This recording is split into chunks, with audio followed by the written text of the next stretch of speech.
I've always been drawn to the quiet of mountain passes at night. The world feels thinner up there, the air sharp, the silence pressing. When the fog settles low against the pines, it swallows every sound except my own breath. Headlights flicker against winding cliffs, their glow fading too quickly into the black.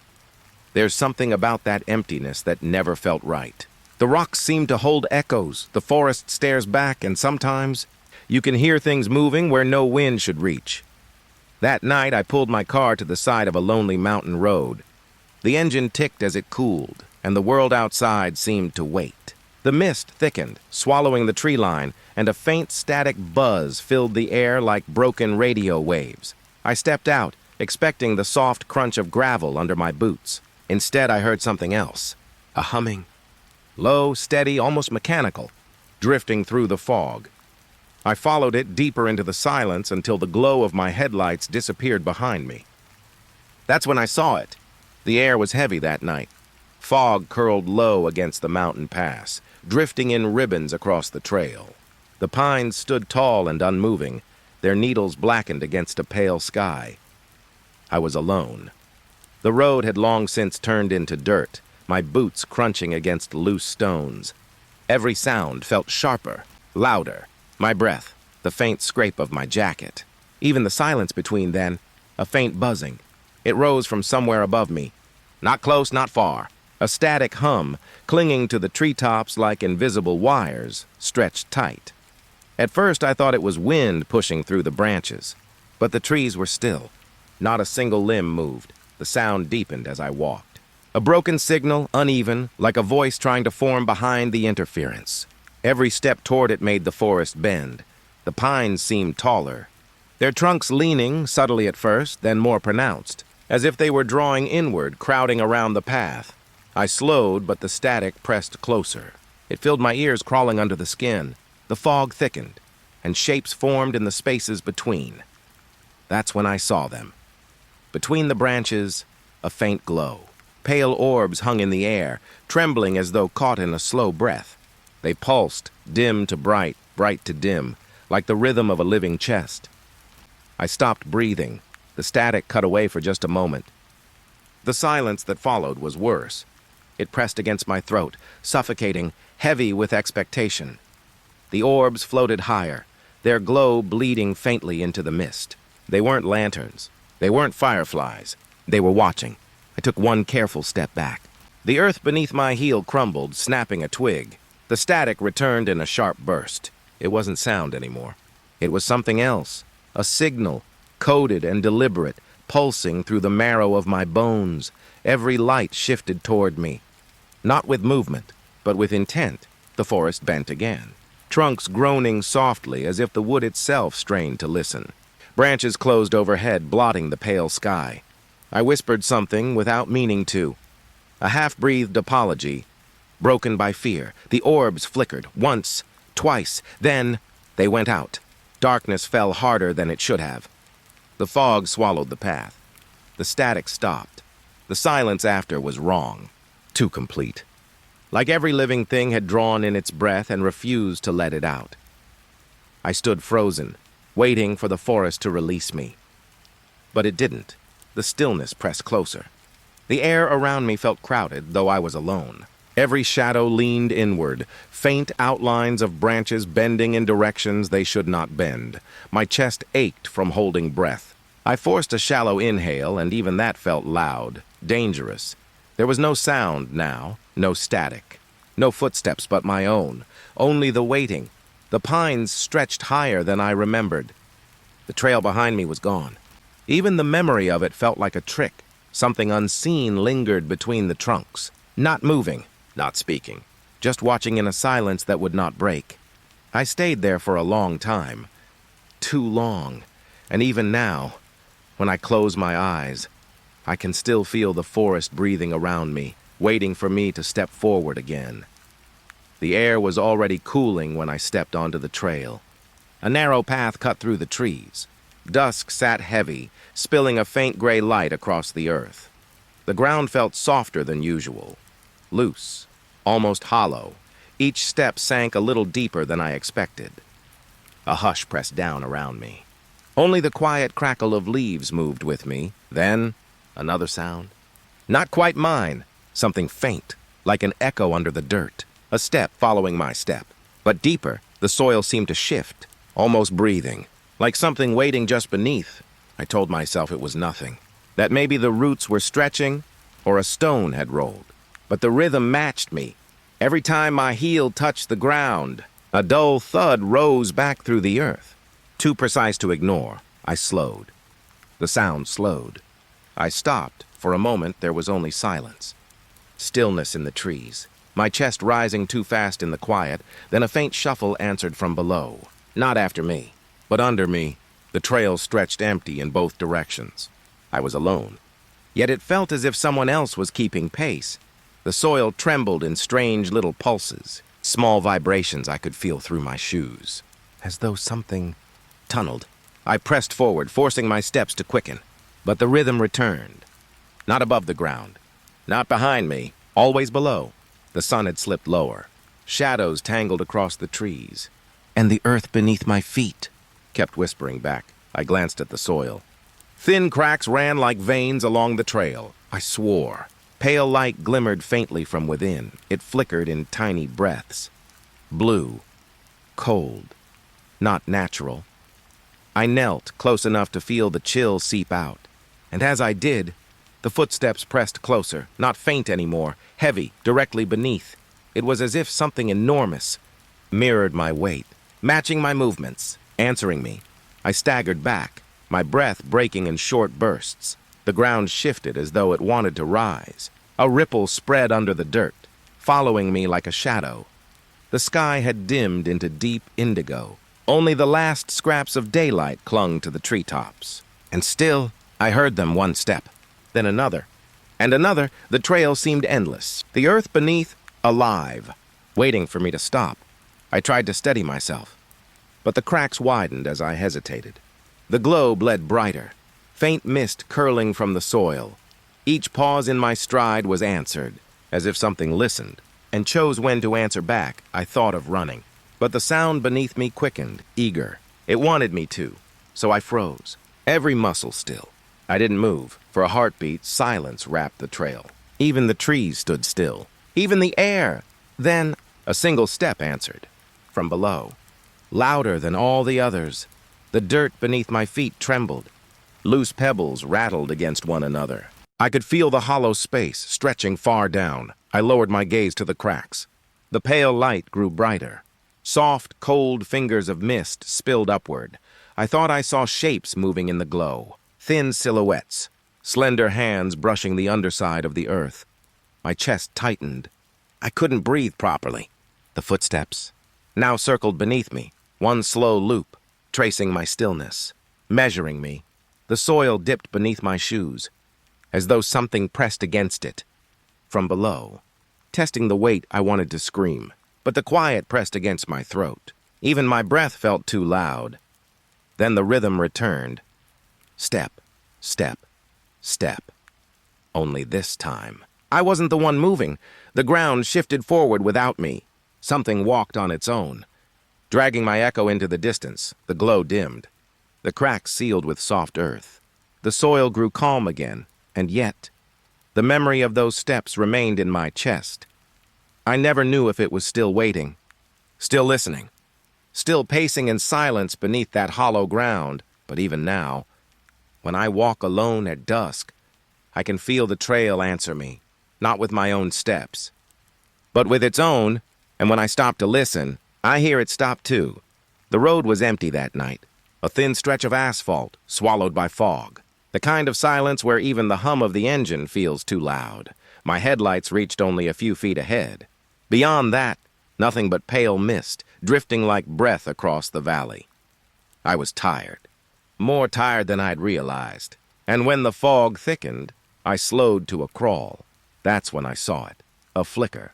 High on the ridge, a warm amber glow, just enough to cut through the gray, a cabin light. Faint but steady. It looked like someone was home. Relief washed over me. The map on the passenger seat had been useless. No service. No towns marked anywhere close, and yet here was shelter. I pulled over.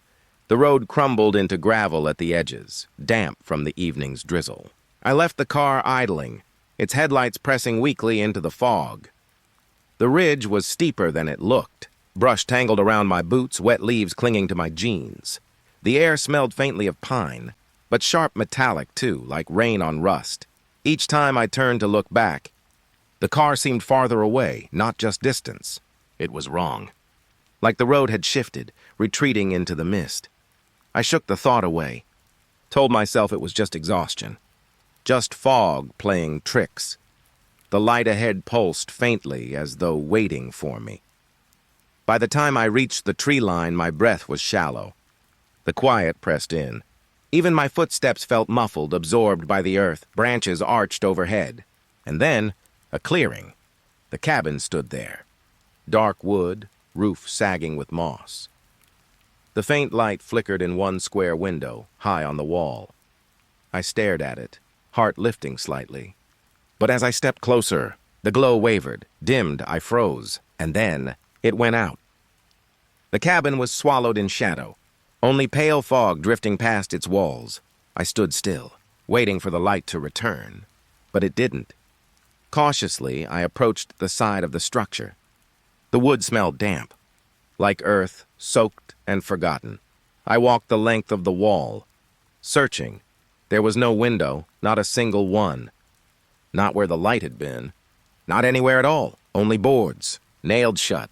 Sealed tight against the world, I felt my chest tighten, my throat dry. I stepped back, scanning the walls again, certain I had made a mistake, but the truth was clearer with each breath. The cabin had no windows. It never had, and yet I had seen one.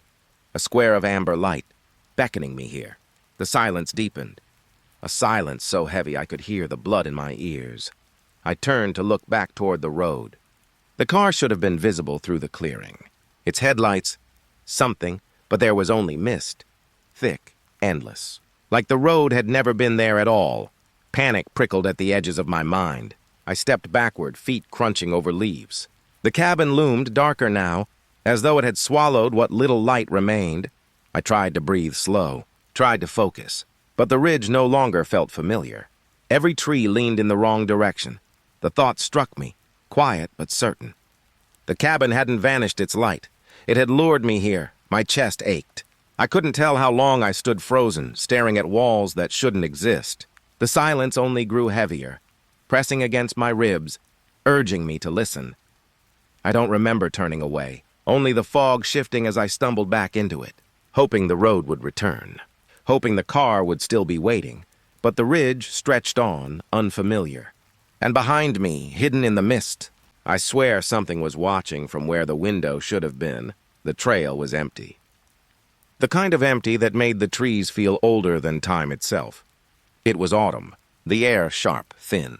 Each step crunched against brittle leaves, scattering echoes into the dark. I was alone. Or I thought I was. The headlamp wrapped around my forehead hummed with its faint light. A narrow cone cutting through the mist. Everywhere else, only blackness. The forest pressed close. Branches arched overhead like ribs of something ancient. I told myself I wasn't lost. But my compass needle quivered as if it wasn't sure either. That's when the light flickered. A small tremor, a blink. And in that brief absence, something shifted. A tall shape, darker than the dark itself. Too still to be a tree. Too close. I froze. The light steadied again. The shape was gone. My breath fogged in front of me, pale and uneven. I moved faster, pretending I hadn't seen it, but the lamp flickered again. Another blink. And there it was. Closer this time, my chest tightened. The shadow didn't move, yet with every flicker of the light, it seemed to lean nearer. The trail beneath my boots blurred.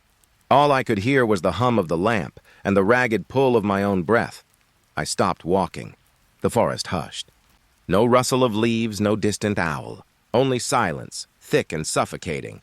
The lamp blinked. The shape towered now. Shoulders bent, head tilted unnaturally toward me. My pulse thudded in my ears. When the light steadied, the shadow slipped away again, like it had never been there. But my skin knew better. It prickled, as if watched from just behind me. I adjusted the strap, hands trembling against cold plastic. The lamp flickered again. The shape was so close now I could almost hear it breathe, shallow, faint, right behind my ear. I staggered forward, boots scraping stone. The forest spun. Every tree seemed to lean inward, narrowing the path.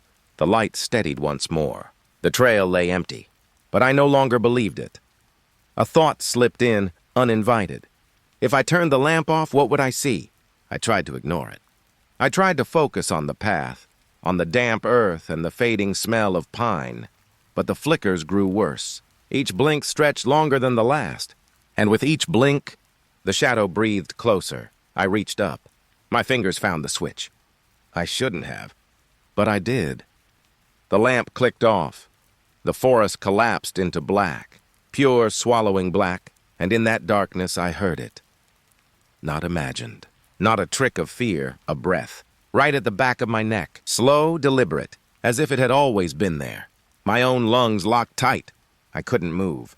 The silence between us was unbearable. Then, a soft shift of weight like someone leaning forward, I snapped the light back on. The beam cut the dark in two, but the shadow didn't vanish this time. It stayed, stretched tall behind me, longer than my body, longer than the trees. It didn't belong to me. I ran. Branches tore at my arms. The lamp bounced wildly, but the shadow clung. No matter how fast I moved, its shape followed mine. Not ahead. Not beside, always behind. The path wound downward, stones slick with dew. I nearly slipped, catching myself on roots that felt like bones. My chest burned, every breath ragged, but the shadow's breath still matched mine, perfectly. At the clearing, I stopped. The forest opened into pale moonlight. The lamp trembled on my forehead, and for the first time I dared to stand still. The shadow loomed at my back, not flickering now, not fading. It leaned with me when I leaned. It bent with me when I bent. But it was taller. Always taller. I closed my eyes. I thought of taking the lamp off. Just once more. Maybe it would disappear. Maybe it would finally leave. But when I lifted my hands to the strap, I felt a warmth. Not my own. A hand. Resting lightly against mine. Cold yet patient. As if waiting for me to finish what I'd started. I let go. I didn't remove the lamp. The forest stayed silent. But the shadow stayed too, breathing, steady, behind me. And even now, when I close my eyes to sleep, I still feel it there, waiting. It was late autumn. The mountain road was empty, carved into stone that seemed older than time. I had been driving for hours. The sky pressed low, clouds heavy with damp. The road narrowed, winding into the pass. Ahead, the tunnel opened like a hollow mouth in the cliffside. Fog drifted from its entrance, not spilling out, but exhaling, slow, steady. Like breath, I slowed the car.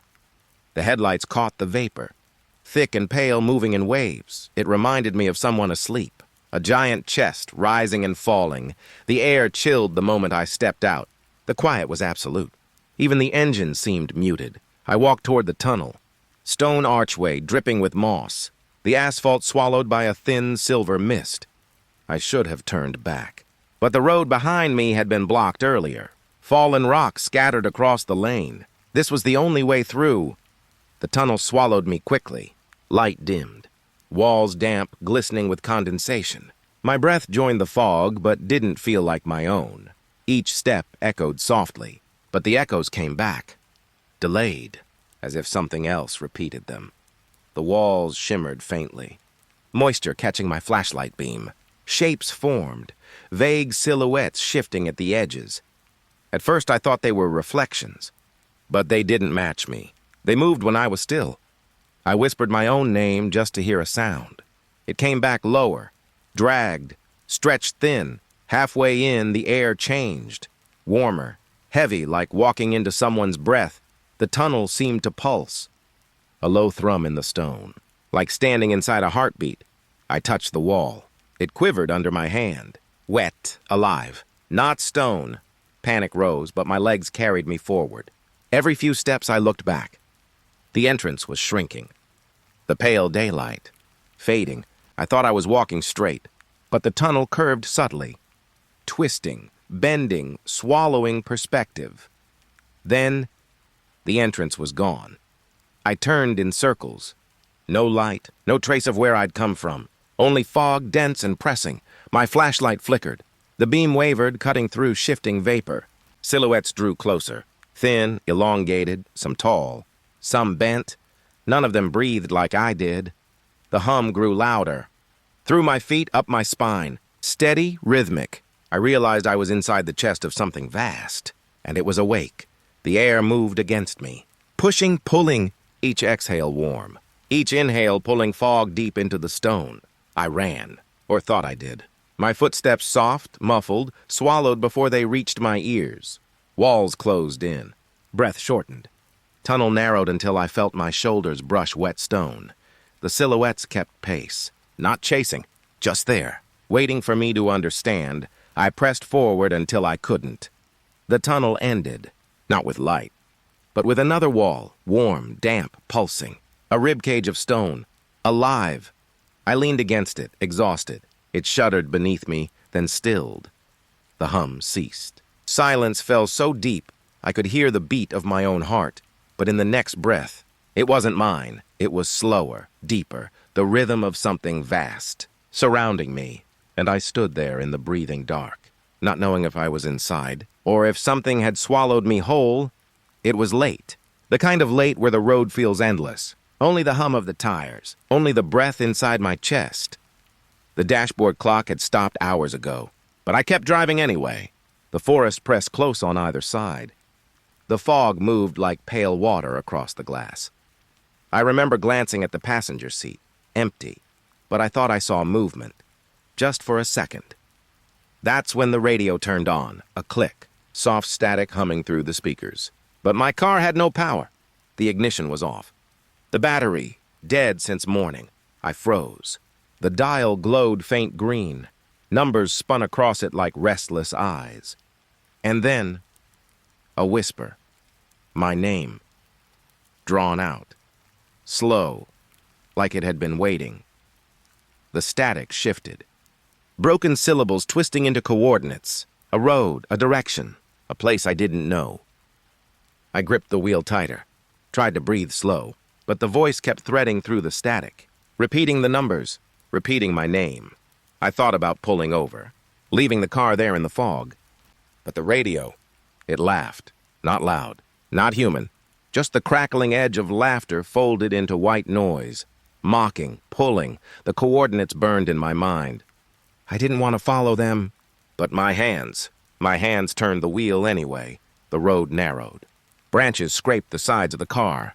The headlights caught pale mist, but nothing beyond it. Only the path forward. Only the voice guiding me. My chest felt hollow. Every mile was slower than the last. Every breath tasted of iron.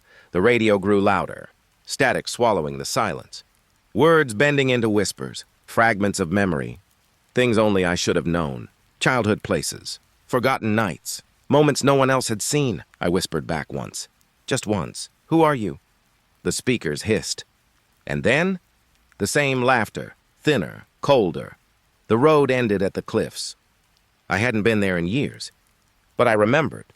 The overlook, the rocks falling away into black water. The fog was waiting. It hung thick and low, glowing faint green like something alive. Breathing. I left the car door open, the radio still humming, still whispering. Its light stretched across the seat.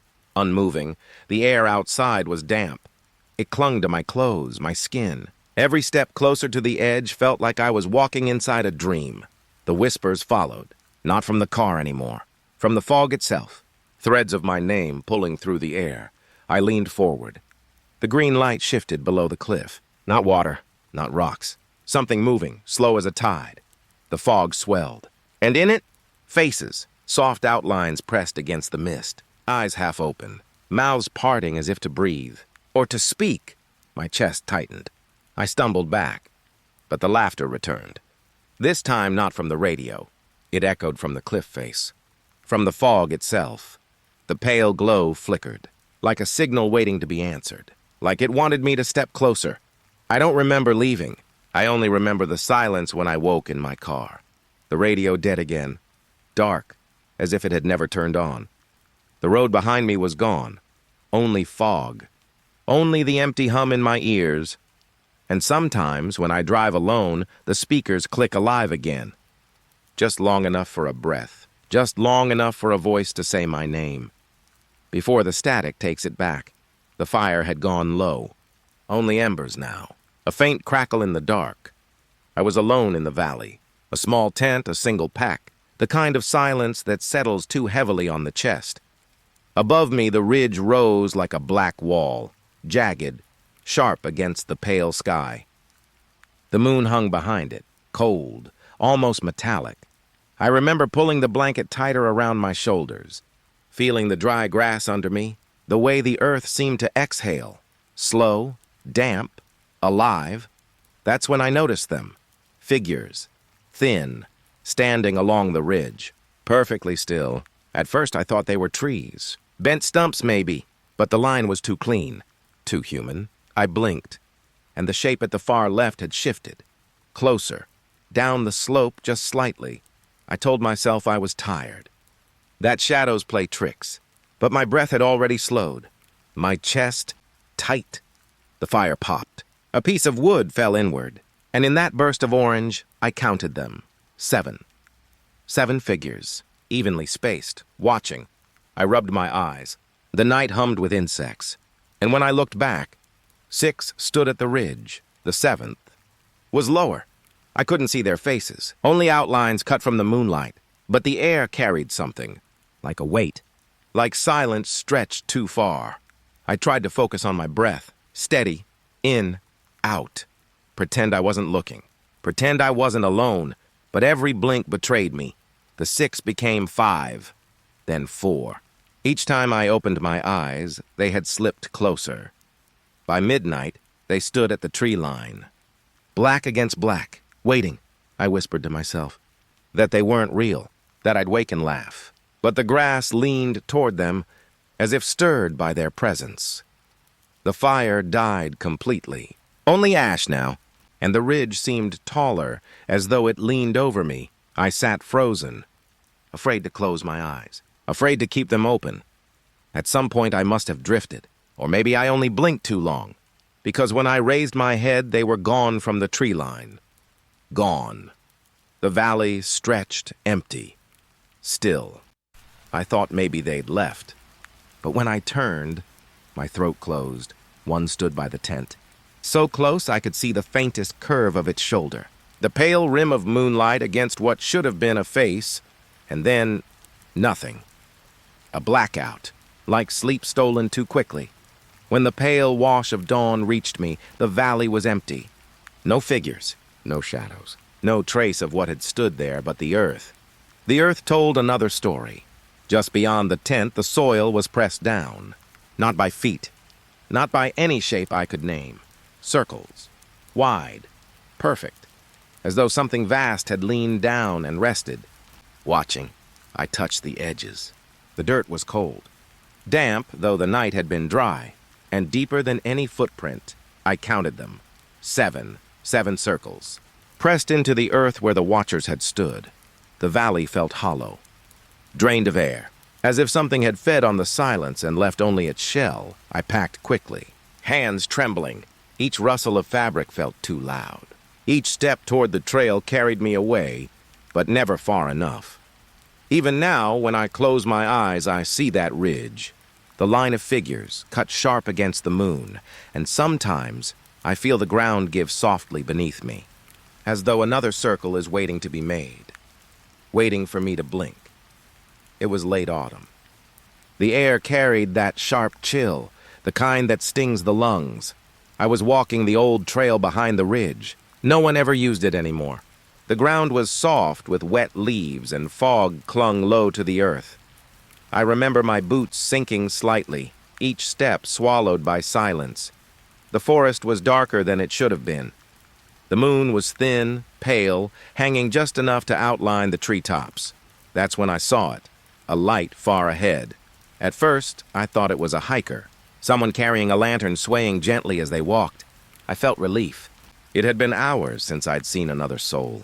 The lantern glowed faintly golden, a warm color soft against the mist. It bobbed, side to side, like someone's careful steps, I called out. Just a simple word, hello. But the lantern didn't pause. It didn't answer, instead it dimmed, the glow shrinking, like a flame starved of air. I stopped walking. My throat tightened, because there wasn't anyone there. The lantern hung, hovering in the fog, unheld.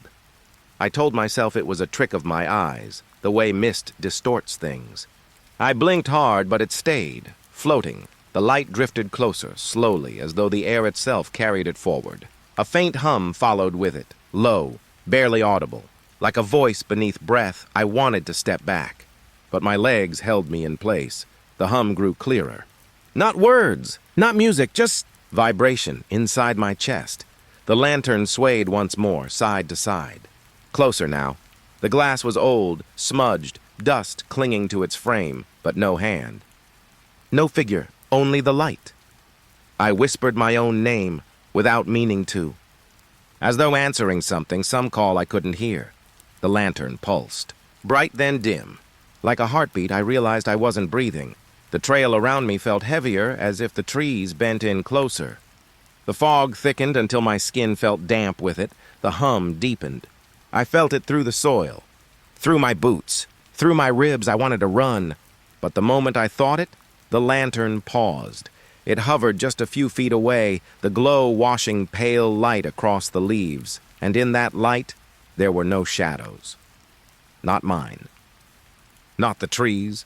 Only blank ground, washed smooth in golden haze. I looked up. The lantern's flame tilted as though peering down at me. I swear the hum carried a sigh. Then, the flame flickered once and vanished. The fog swallowed the trail whole. Nothing remained. No light, no sound, just me alone, with the damp leaves underfoot, and the silence pressing against my ears. I walked the rest of the way without looking up. Even now, I still feel that humming settled inside my chest, waiting to rise again, like the lantern is still swaying somewhere, just beyond sight. It was late winter when I wandered too far from the trail. The snow was deep, but not fresh, hard, uneven, like frozen waves beneath my boots. The trees leaned close, their branches black against a pale sky. Every step felt heavier, like the forest wanted me to stop. But there was a light ahead. Faint flickering of fire, or at least that's what it looked like. I thought I was alone in those woods. No other footprints, no signs of camps or hunters. Yet through the fog of my breath, I saw the glow.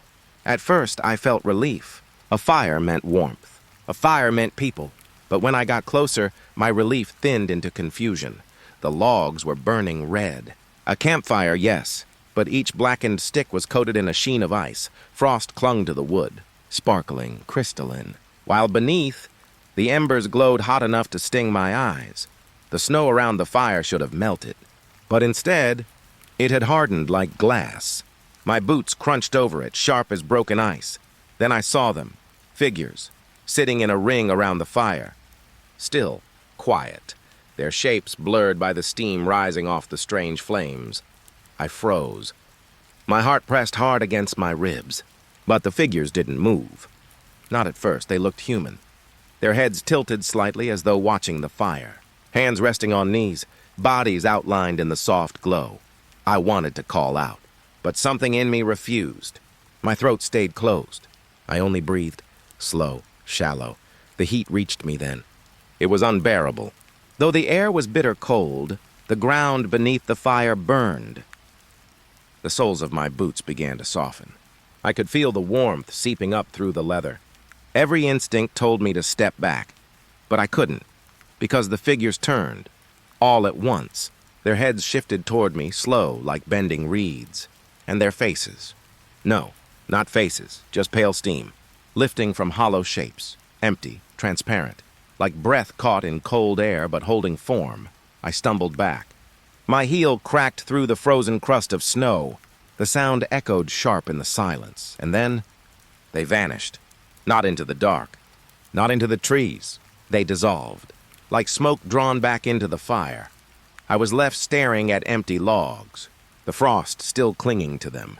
The embers still alive. I should have run, but instead I lingered, watching the glow. feeling the heat bite at my boots. There was something about that fire, a pull, a strange rhythm like breathing, as though it wanted me to sit down, to take a place in the circle.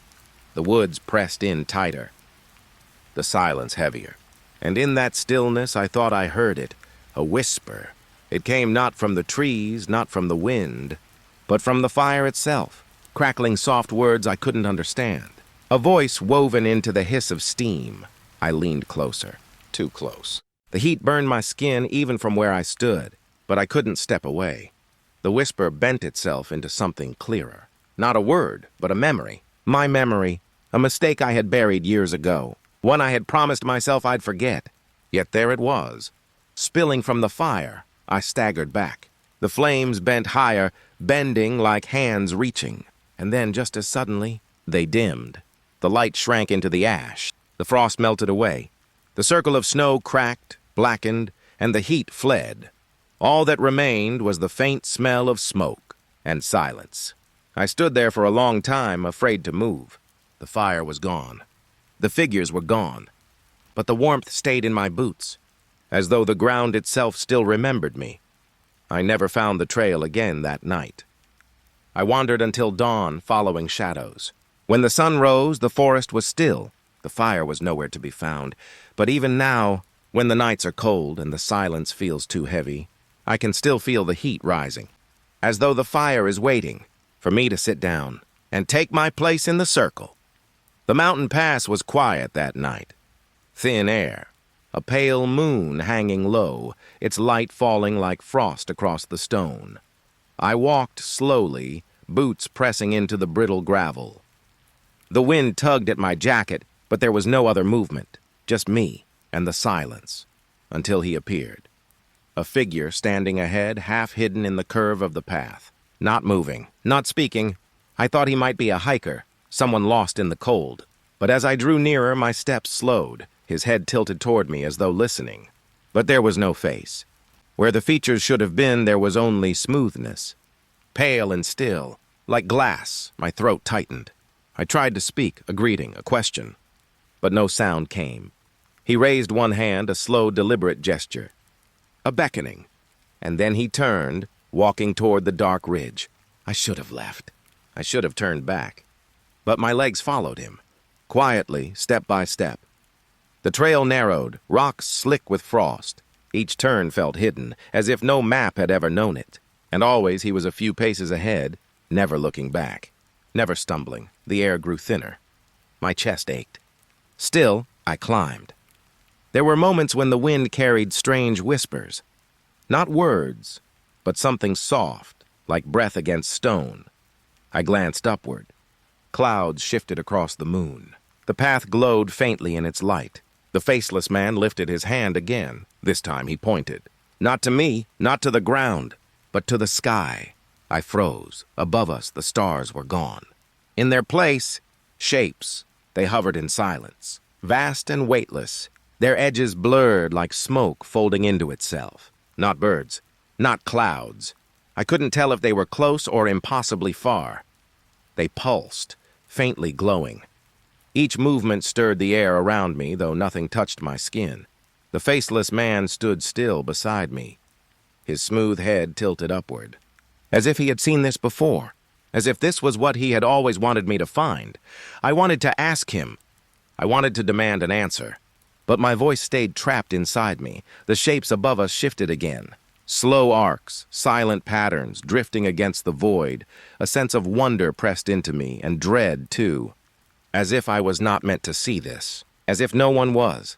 My heart beat louder, slower, like it was being pulled into their rhythm. I tried to look away, to blink.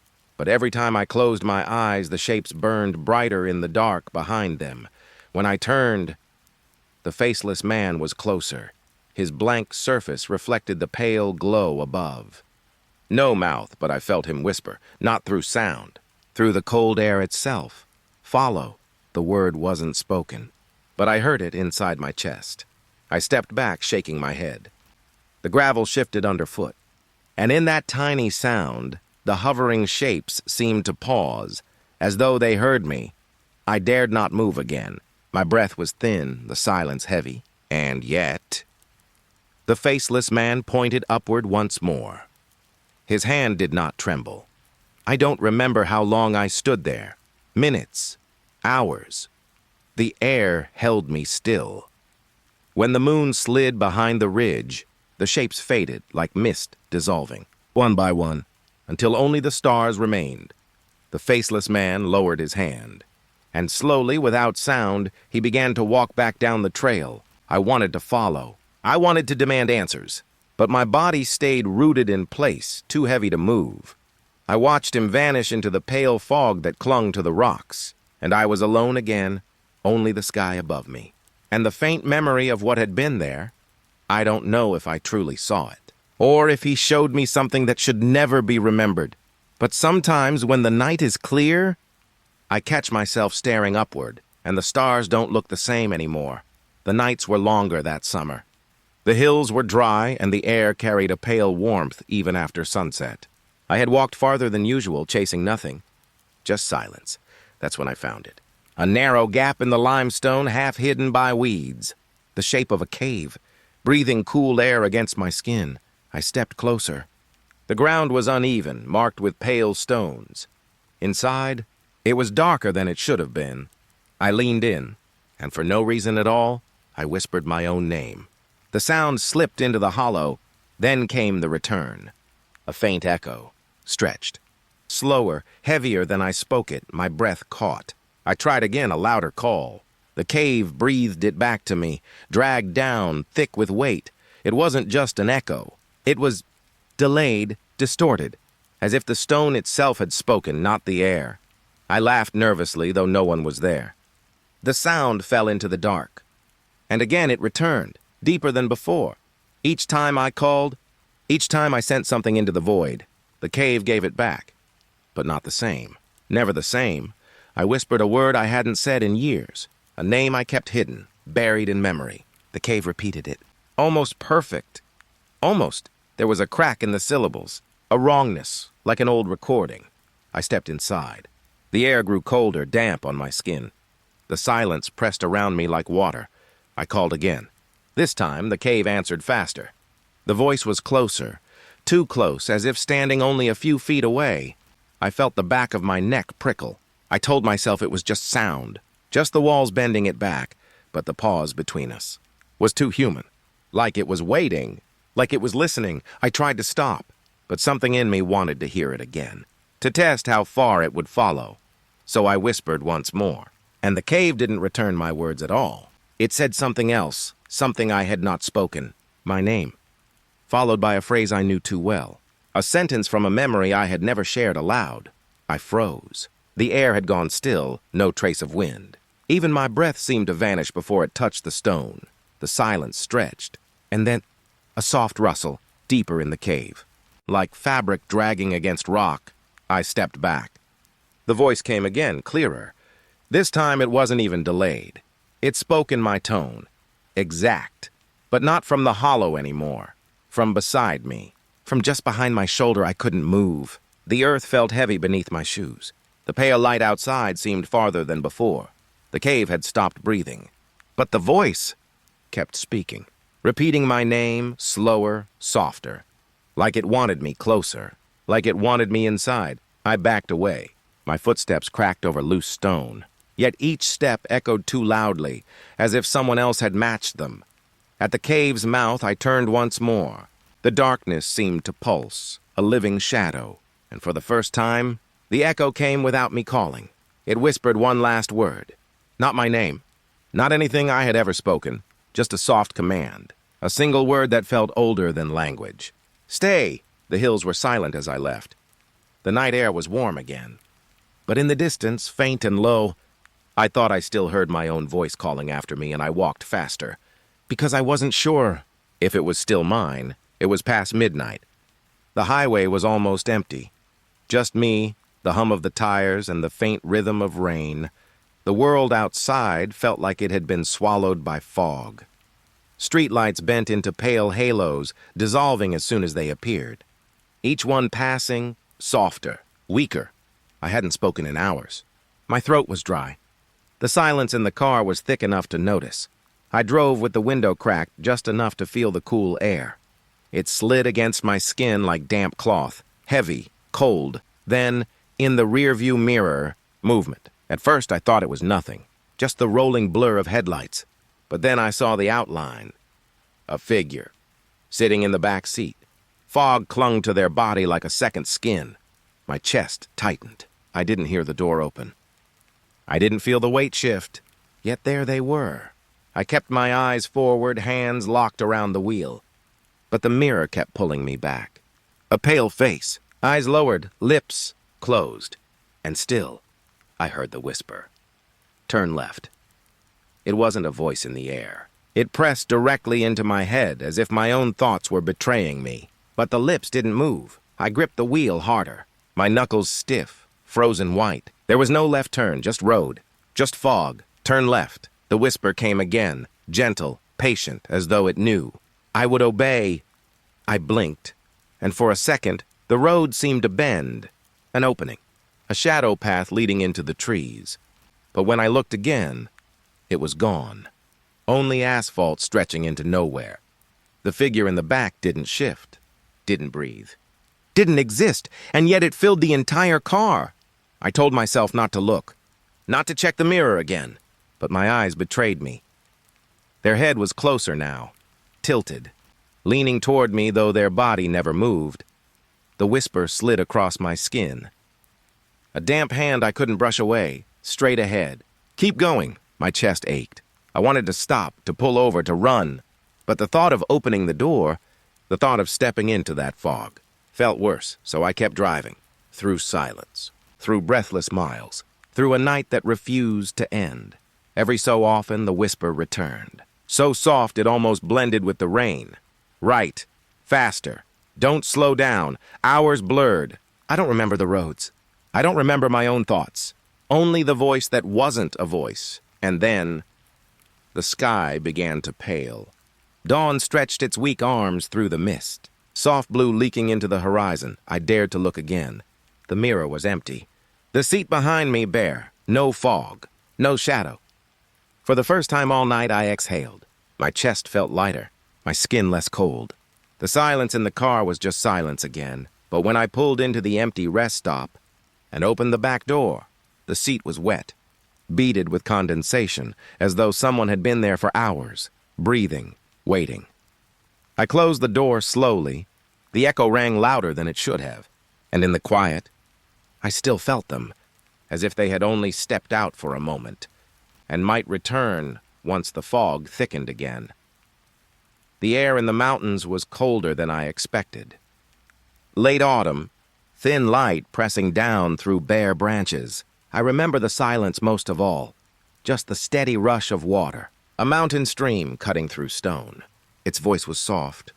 Almost tired, I knelt to drink, hands pressed against the smooth rock at the edge. My reflection bent and rippled. But something else caught my eye. At first, I thought it was just pale stone, a shape caught in the current. But as I leaned closer, I saw fingers, thin, almost translucent, a hand. It rose out of the dark water as if it were reaching, not grasping, not trembling, just pointing, its fingers extended downstream. So still, so certain, I waited, expecting movement, expecting it to vanish with the current. But it stayed there. Cold spread across my arms. The stream hissed against stone, and still the pale hand remained. I should have walked away, but something urged me. That finger was showing me something. I stepped into the water. The chill cut straight into my bones. Rocks shifted beneath my shoes. The current pulled, but softly. I followed where it pointed. The further I went, the quieter the world became. No birds, no rustling, only the stream, and a faint glow beneath the surface. It started as a shimmer, a blue haze between the stones, almost like moonlight caught underwater. But the sun was still above the ridge, and there was no moon yet. I bent down. The glow seemed to pulse. Not brighter, not dimmer, just alive. Every step downstream, the light spread, slipping beneath pebbles, breathing between cracks in the stone. I glanced back once. The hand was gone. Only water rushing behind me. Only silence pressing in. The blue light was clearer now. Not scattered. Not random, it gathered into lines. as though the stream itself was etched with veins of fire, thin strands curling between rocks. Moving like roots beneath the water, I walked slower, afraid the light would notice me. Afraid it already had. The air felt heavy. My breath came out white, and every step made the glow tighten. Drawing me onward, I tried to stop, to turn back, but the stream bent sharply, and there, between the rocks, the light pooled, a hollow in the stream bed. Stones worn smooth, like something had turned in them for years. The glow pressed out of that hollow, rising, swirling, pale blue against the dusk. It looked almost like a face, not sharp, not clear, just a mouth, half open beneath the current. I stepped back. The water hissed louder, as if warning me, but I couldn't look away.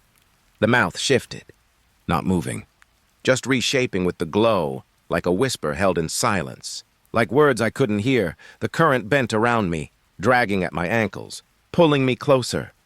I shut my eyes. For a moment, there was nothing but rushing, and the faint hum of something deep below. When I opened them, the light was gone. The hollow was dark again.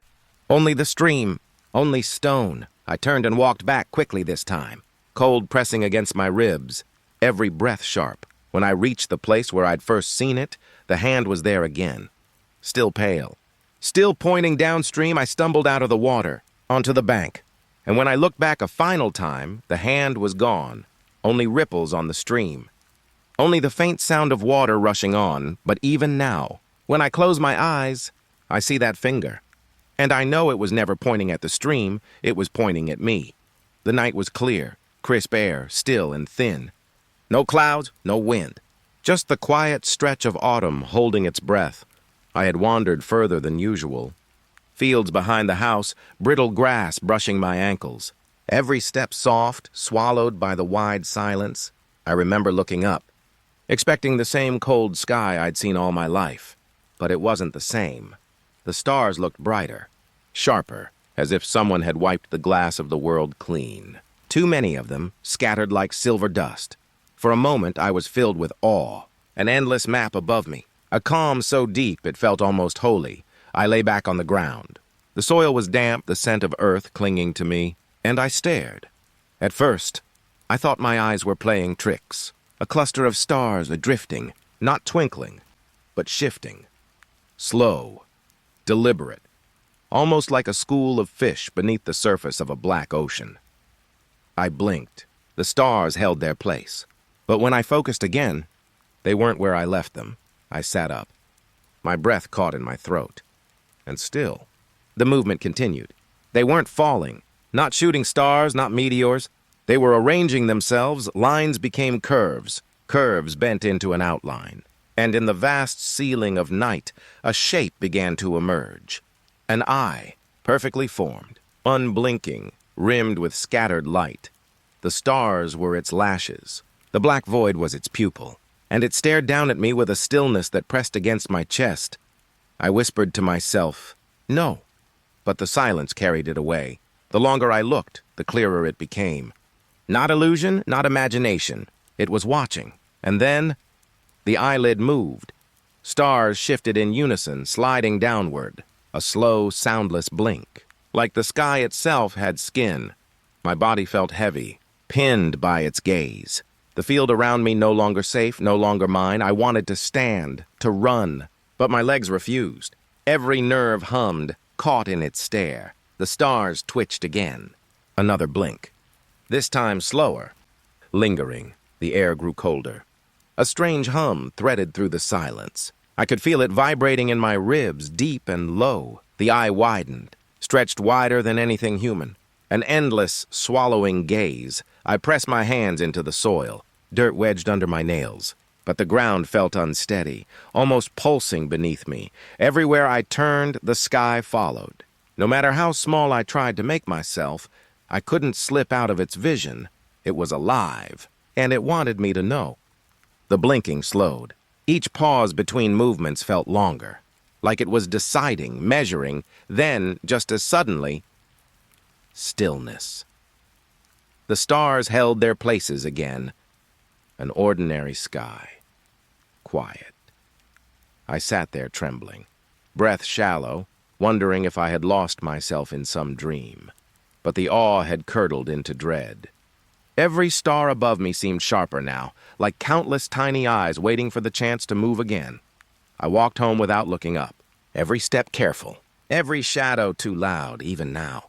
When I glance at the night sky, I wonder if it's truly stars I see, or if it's waiting, patient, for me to look too long and be seen again. The trees leaned close that night, branches like crooked fingers. It was late. Too late to keep walking.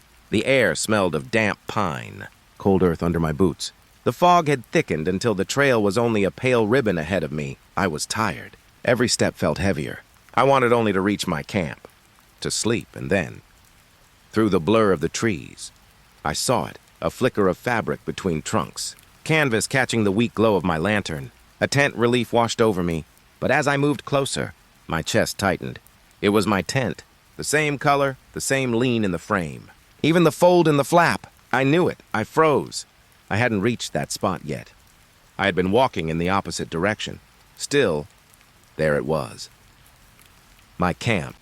The fire pit was cold, scattered with ash. My folding chair tilted just the way I had left it, and on the small crate beside it, my notebook. I reached for it with trembling hands.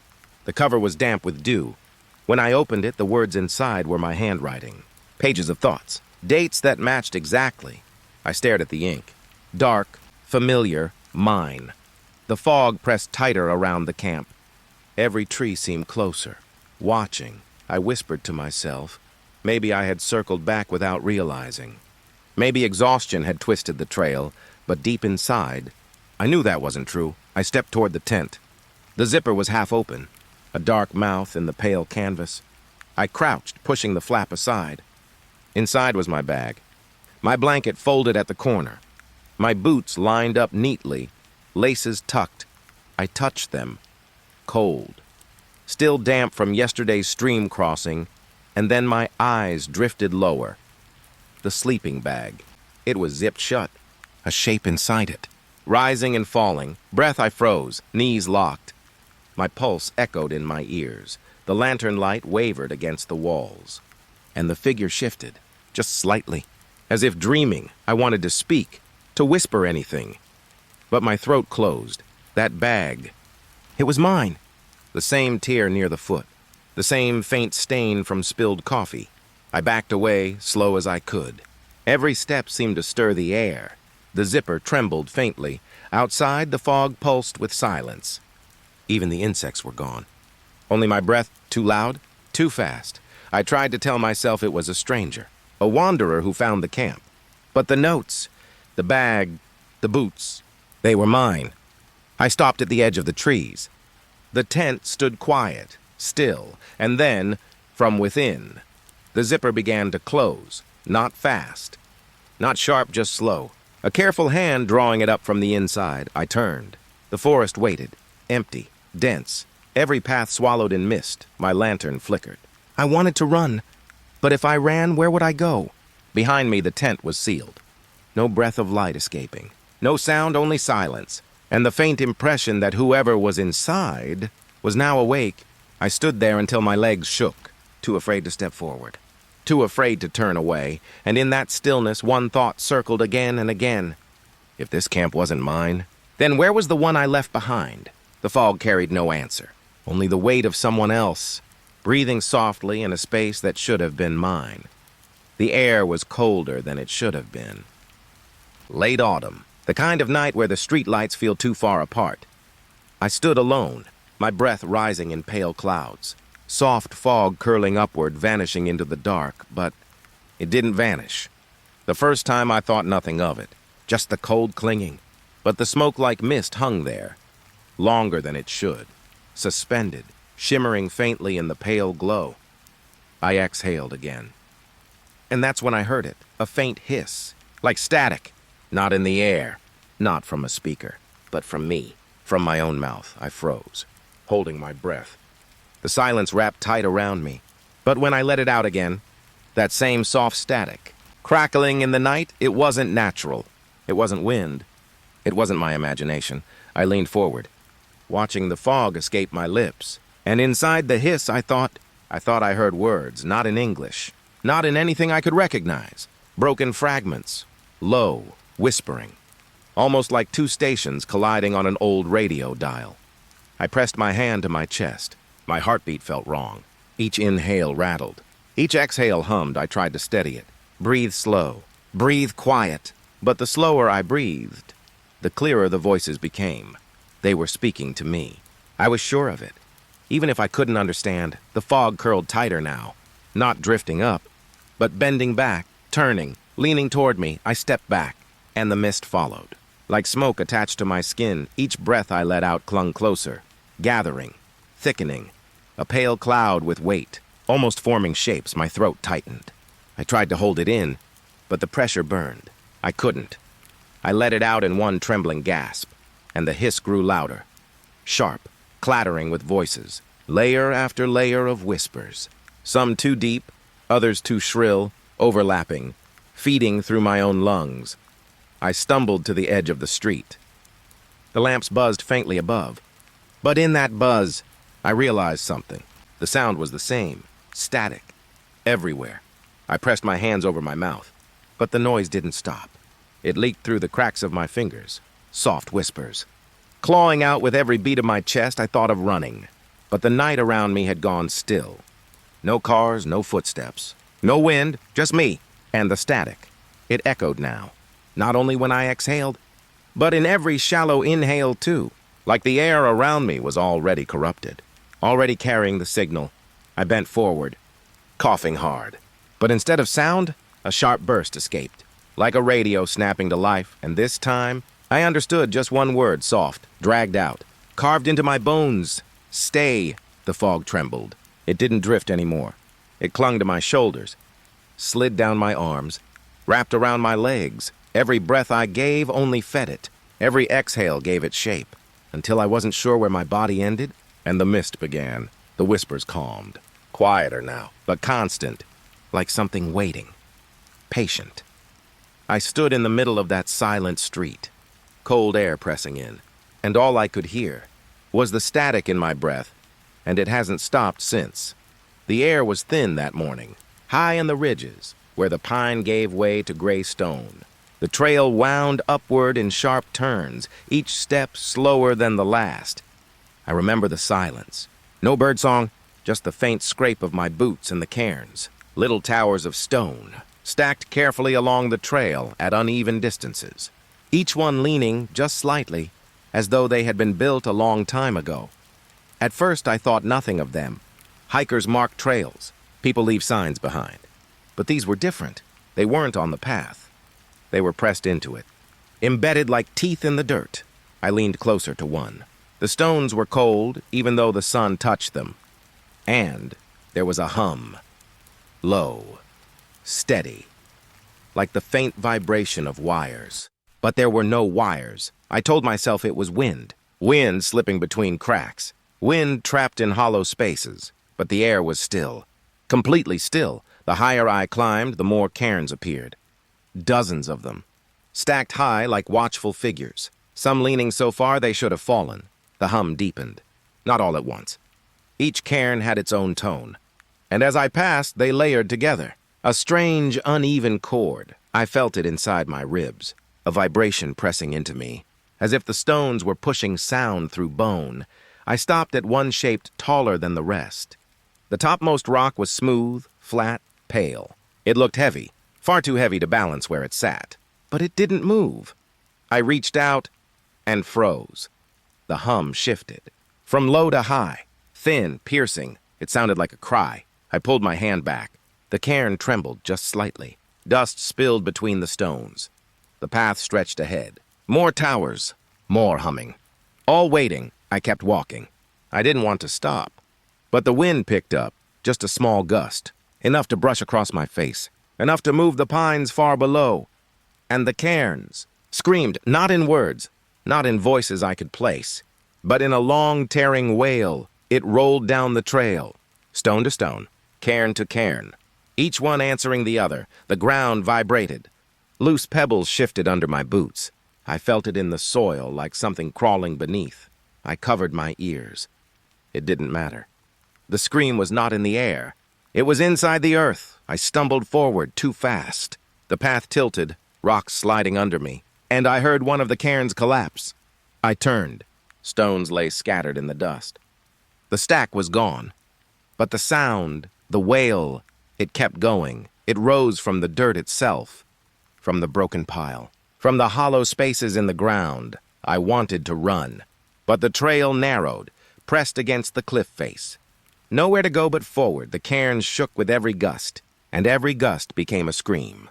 Each louder, sharper, more ragged. I passed one leaning so close the shadow fell across me. I thought I saw movement, not the stones shifting, but something in the cracks, dark slivers. Like fingers curling between the gaps, the next cairn had already fallen.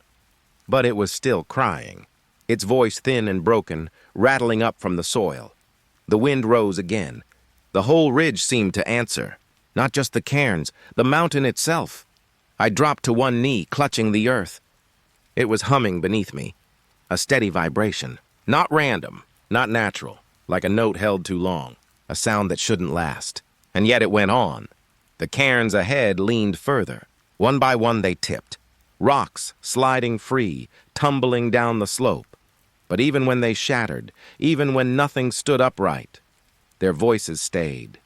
The dirt trembled with every pitch, the scream unbroken, as if the stones had only been masks, and what lived beneath was still singing. I forced myself onward, step by step until the path curved away. The cairns thinned out. The noise softened. At last, the ridge opened to a clearing. Wind moved freely here. The humming faded. Only silence remained. I didn't look back. Not once. But sometimes, when I walk alone at night down empty streets, I hear it again, a faint vibration, rising from the pavement, almost hidden, almost gone, like the stones are still humming, even without their stacks, even without their shapes, still crying through the soil, still waiting beneath my feet. The air was thin that morning. Autumn had taken most of the leaves, leaving only branches, rattling in the wind. I started walking the trail I knew so well. It wound through the pines, a path carved into my memory. I had walked it since I was a child. Every turn felt familiar. Every stone was where it should be. But the silence was strange. No birds, no insects. Only my own shoes pressing into the damp earth. I followed the curve past the stream, where moss coated the rocks. The water was still, almost frozen. Even though the air wasn't cold enough, something about the light felt off, pale, not golden, not dim. Like the sky itself had gone colorless. The trail bent again. And then, it didn't. It ended, abruptly. At the edge of a cliff I had never seen before. The earth was cut clean. Like the trail had been sliced in half with a knife. Loose gravel slid off into the void. I froze. Because I knew this trail. I had walked it hundreds of times, and there had never been a cliff here. My chest tightened. I stepped closer, careful. The ground beneath my feet crumbled softly into dust. I leaned forward, and that's when I saw it. More trail, directly beneath me, not flat, not on solid ground, but suspended, upside down. Like a reflection that wasn't water, it curved through the forest beneath the cliff. Identical to the one I was standing on, but inverted. Wrong. My breath fogged the air, even though it wasn't cold. And I realized I was staring down into a second sky, because beneath the upside-down trail, there were trees. And they hung downward, their roots stretching into empty air. I blinked. The image didn't fade. The trail continued far below, winding deeper into an inverted forest. And for a moment, I thought I saw someone, a figure, walking slowly, head bent, their steps perfectly aligned with mine. I shifted my weight. The figure shifted too. Every move mirrored beneath me, as if it were me. The pale light trembled. The silence thickened. I could hear my own heartbeat pressing against my ears. I tried to step back, but the ground resisted. My heel met nothing but soft, crumbling dirt. It felt like the trail itself was urging me forward, toward the edge, toward that impossible reflection. I whispered aloud, just to hear sound. The words didn't matter. But beneath me, the figure's lips moved too, perfectly, silently, repeating me. The pale forest swayed. The upside-down trees rattled with a wind I couldn't feel. And then, the figure looked up. Its face was mine, but drained of color. Skin stretched pale. Eyes too wide. The reflection smiled. I didn't. The silence cracked.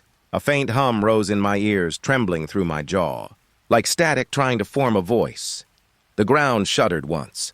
Pebbles slid into the air below and didn't fall. They drifted upward like ash pulled into a flame. The inverted version of me raised a hand, slowly, reaching up through the hollow space. My knees buckled. The trail felt thinner, like it wouldn't hold my weight. I stepped back, gasping. And suddenly, the cliff was empty again.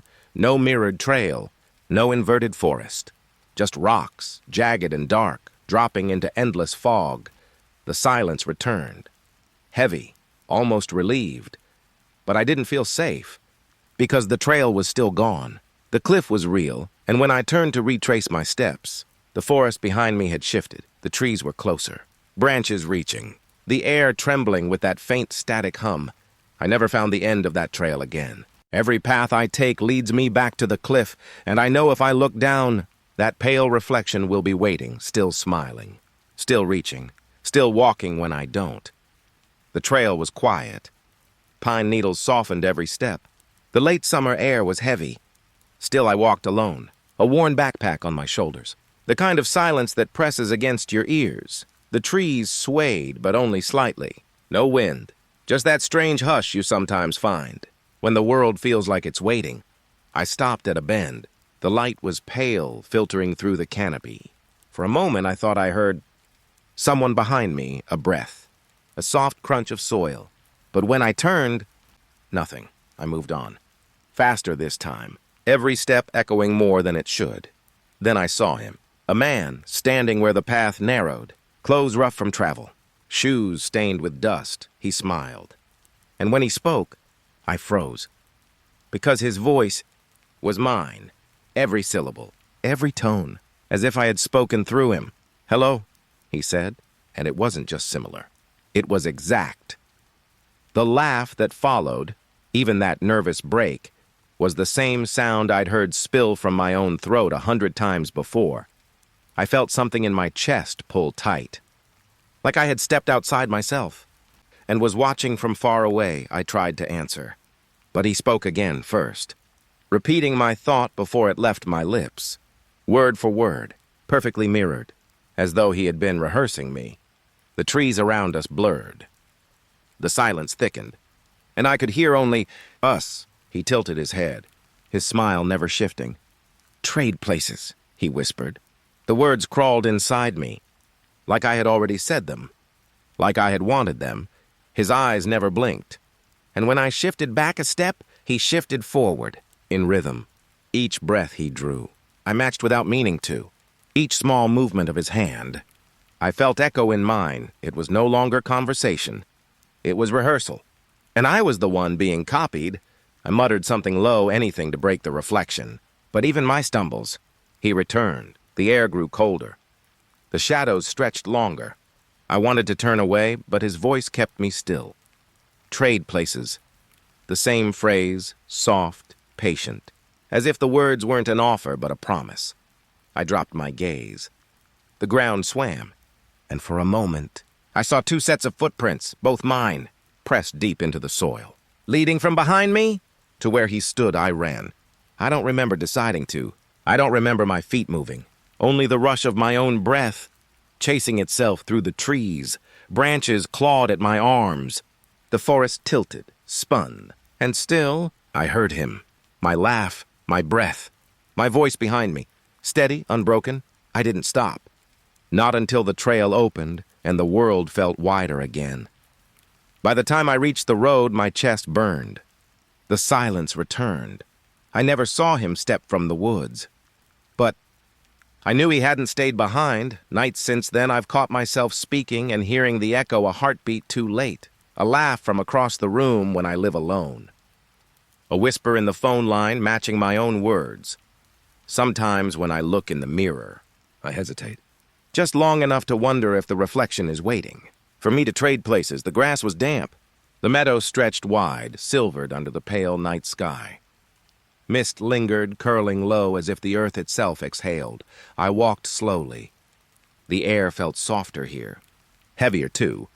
Each step pressed into the ground with a quiet squelch, leaving the scent of wet soil rising behind me.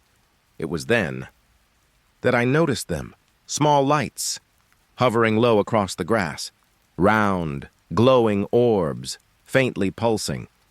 They looked harmless, gentle, almost like lanterns placed by someone long gone. But they moved, breathing in slow rhythm, as if asleep. The hum of crickets faltered. A hush rolled across the meadow, folding itself into my ears. The orbs continued to glow, their light shivering faintly against the fog. I thought they might be fireflies, but fireflies don't stay. They don't hover in patterns. Lined out like waiting sentinels, I took a step closer. The nearest orb flickered, pale gold, before dimming again. Its pulse slowed. I could feel my own chest tightening, matching its rhythm, as though my breath wanted to follow theirs. As though they were pulling me into their sleep. The night air grew colder. The meadow smelled of iron, faint and metallic, beneath the sweetness of grass. I stopped moving. That's when the first orb lifted. It rose with weightless grace, breaking its rhythm of pulsing. The others followed, one by one, drifting upward, then outward, encircling me. The fog thickened around my legs. I turned just slightly and realized they were no longer asleep. Their light sharpened.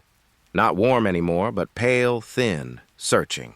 Each orb hovering, holding, watching. The silence pressed in. The crickets never returned. Even the trees at the far edge of the meadow stood unnaturally still. The orbs pulsed again. But this time, it wasn't like breath. It was like eyes, opening. I felt my skin prickle, as though invisible hands traced along my arms. Not touching, only near, close enough to sense. I stepped back. The orbs drew in tighter, their circle closing, their lights dimming in unison until the meadow was nothing but shifting shadows. I could hear faint static in the air, not with my ears but deep inside, like my thoughts were unraveling into a quiet hiss. It filled me, spreading into the base of my skull. I tried to whisper, to call out. But no sound came.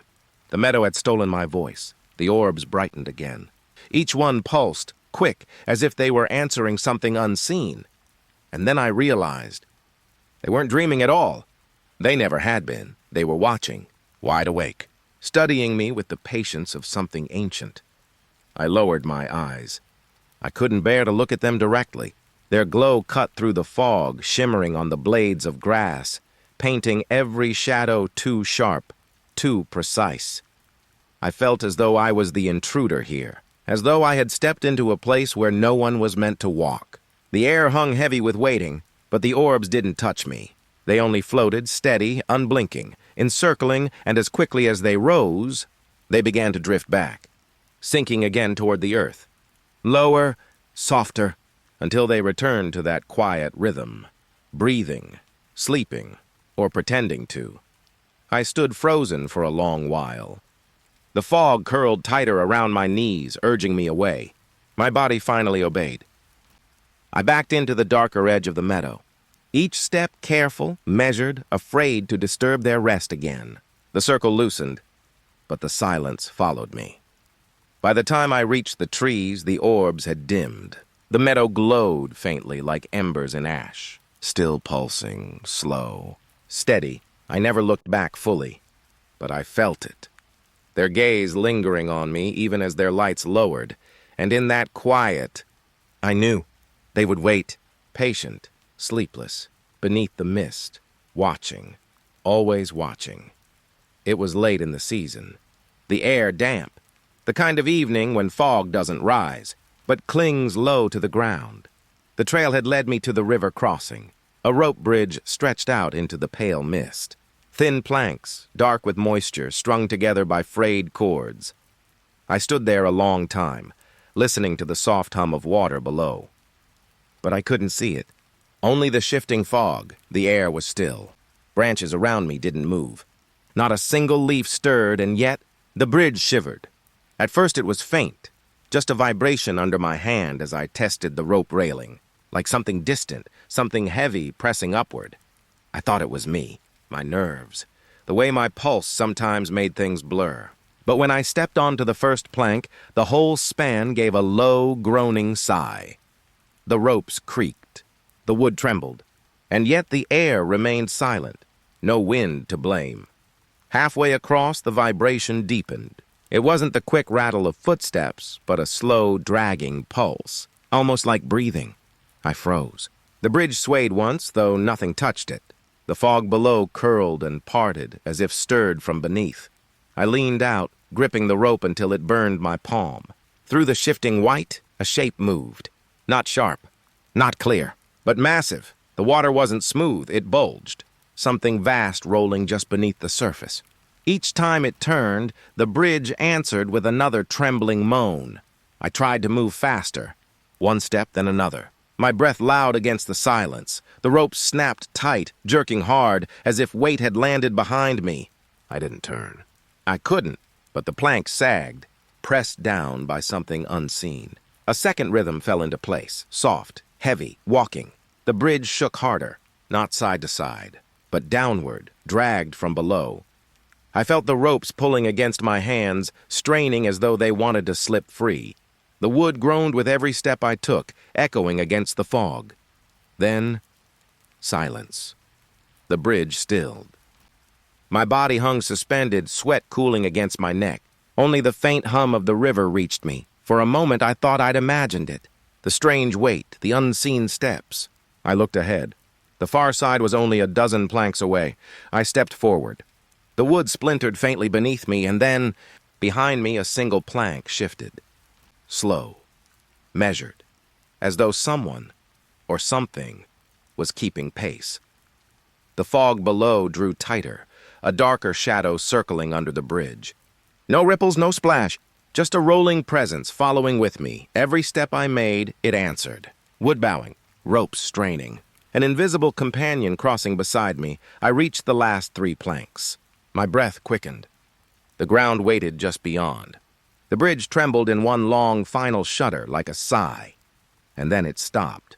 No weight behind me. No shadow below. Only stillness. I stepped onto solid earth. The soil felt strange, too firm, as if it had been waiting. I turned at last. The bridge stretched empty into the fog, but the ropes were still swaying, back and forth, as though something heavy had just crossed. And then, the far end of the bridge, where I had started, dipped low.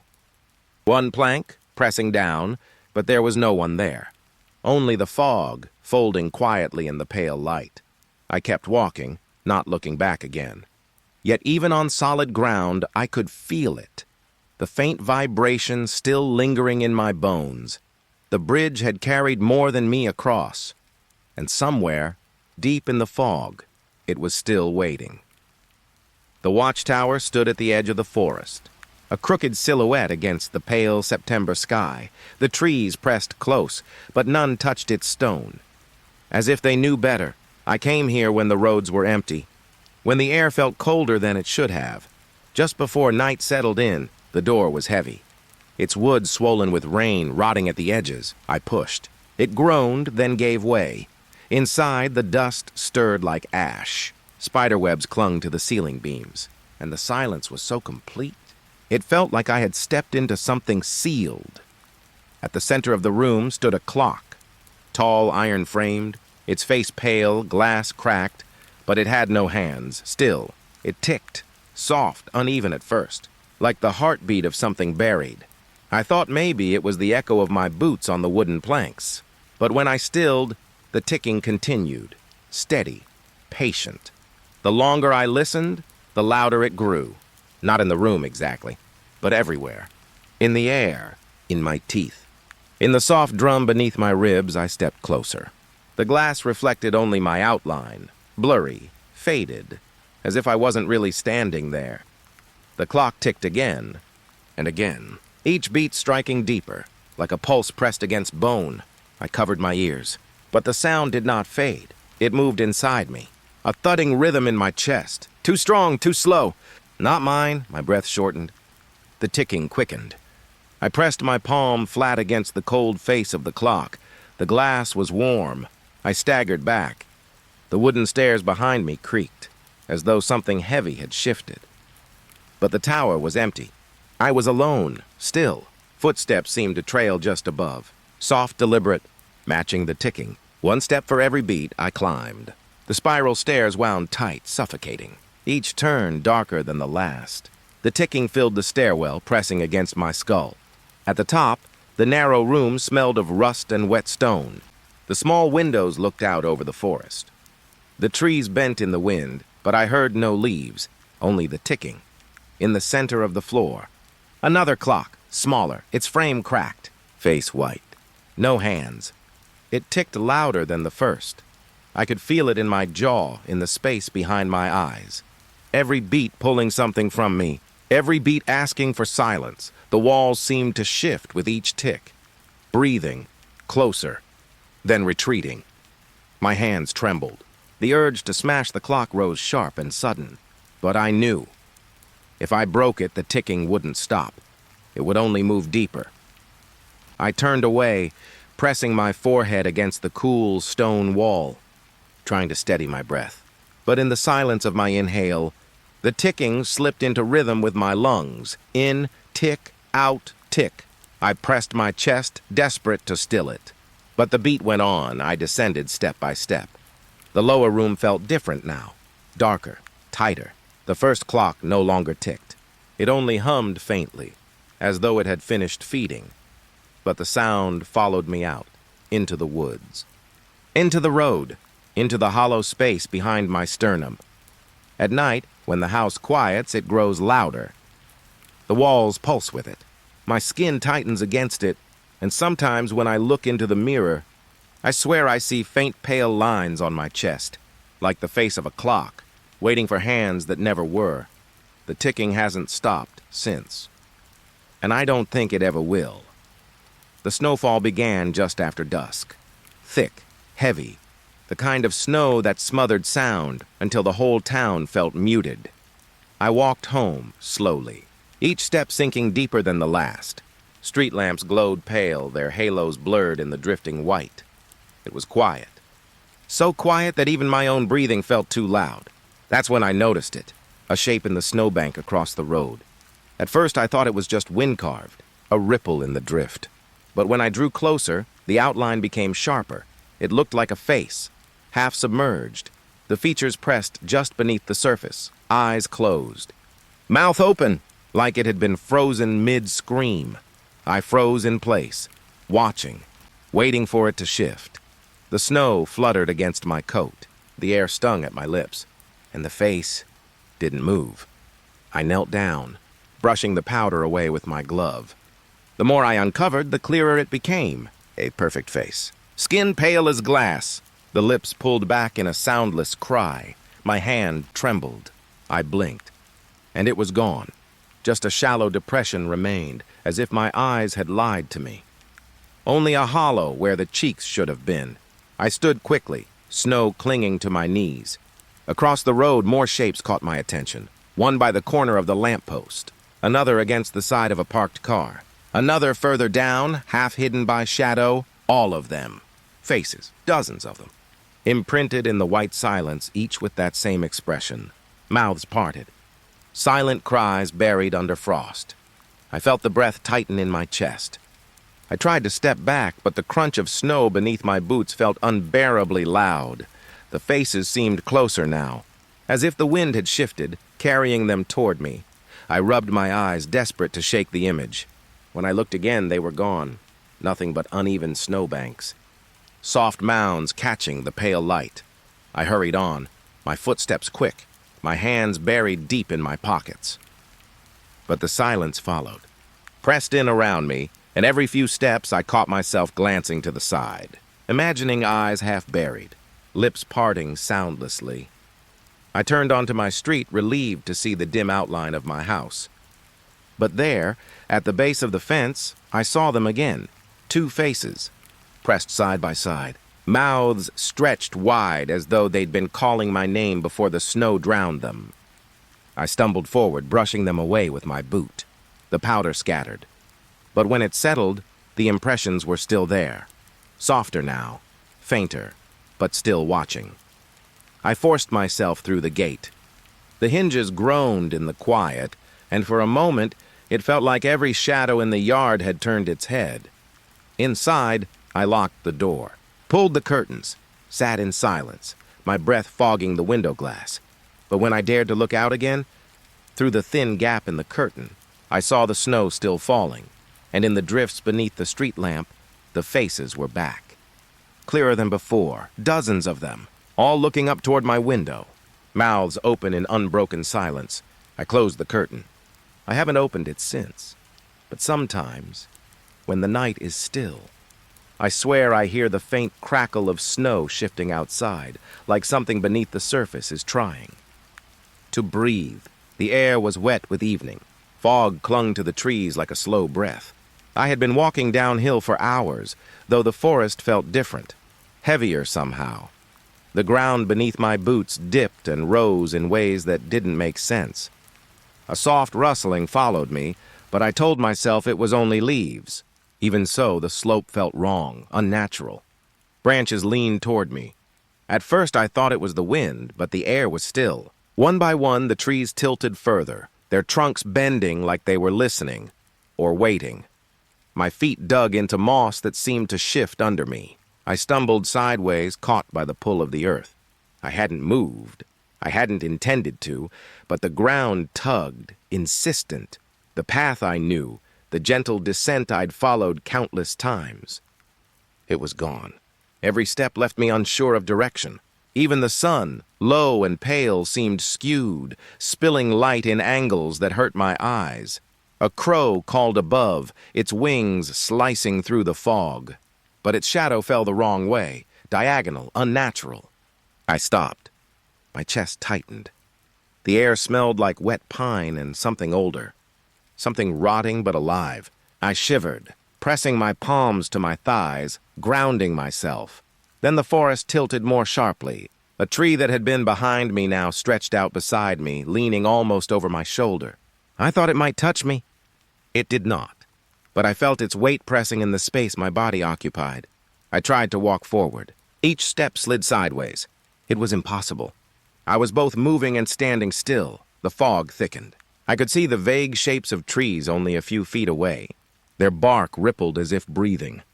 I heard my own voice whisper, though I hadn't spoken. It was soft but unmistakable. It repeated a name I didn't recognize, yet it sounded like it should belong to me. The slope beneath me became a wave. I fell, not down, but sideways.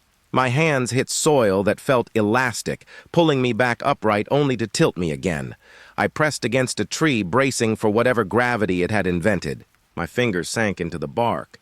It quivered beneath my touch. I could feel the pulse of the forest in a rhythm that didn't belong to any heartbeat I knew.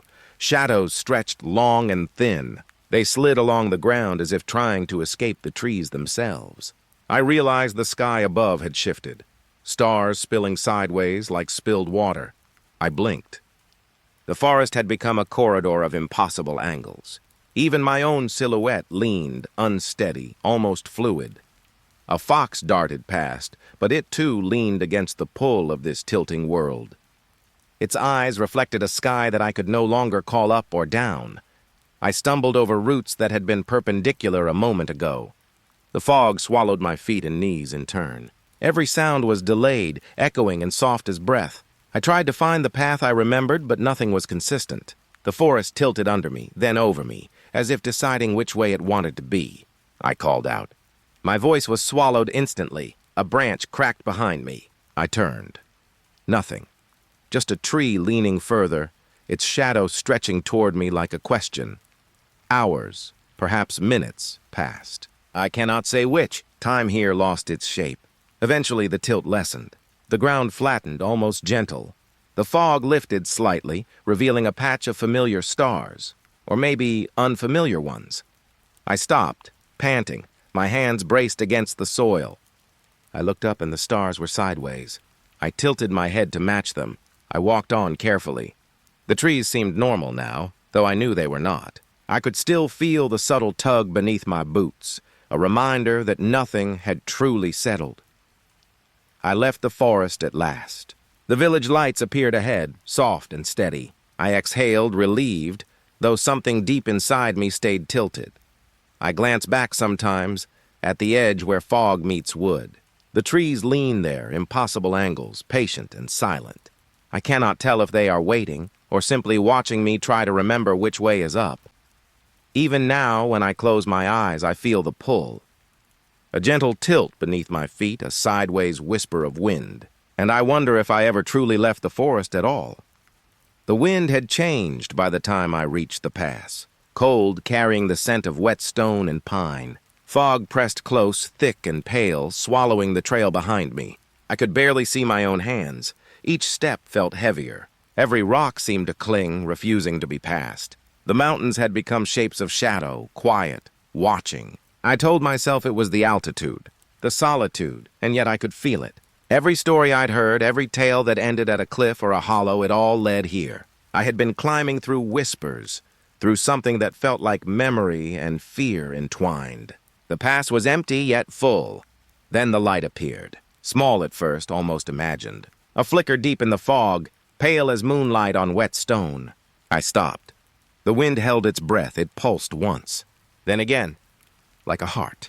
I had been moving in circles, but now it seemed to guide me forward. Step by careful step, I followed it. The fog thinned just enough to reveal the shape. Not a lantern, not a cabin. A doorway. A frame of wood or stone, impossible to tell, humming softly with a light that was not fire, not electric. It vibrated in the air, in my chest. I touched the cold edge. It shivered. The humming deepened, almost a voice, almost a warning. Something behind it waited. I wanted to look away, but I couldn't. The light inside the doorway moved. Not a reflection. Not shadow. It stretched, bending upward, stretching toward the foggy sky. And then it condensed, forming shapes that were almost familiar. Almost human, almost mine. I stepped closer. The ground beneath me seemed to dissolve.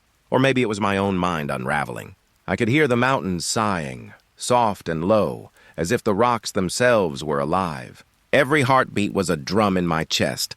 I saw my hand in the light.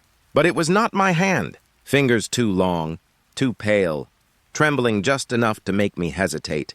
And yet it beckoned. A quiet promise. I remembered every story I had ever read about travelers, about wanderers who found what they weren't ready for. Each one ended quietly with a pause, a breath held too long. I realized then that this was not danger I feared. It was truth.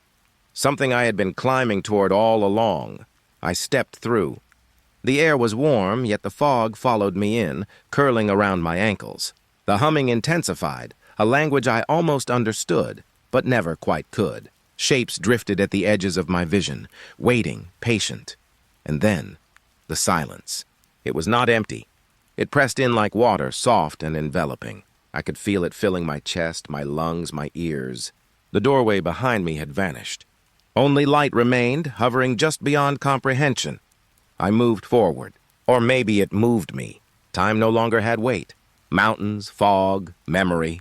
They were all strands of the same thing. And in the center of it, the light pulsed, rhythmic, constant. I saw faces in the flicker. Not faces I knew. Not faces I wanted to see, but familiar in the way a dream's shadow is familiar. They were watching, waiting, acknowledging. A gust of wind stirred, or maybe it was a sigh from something unseen. The humming changed, a chord I could feel more than hear. I did not resist. Resistance had no meaning here.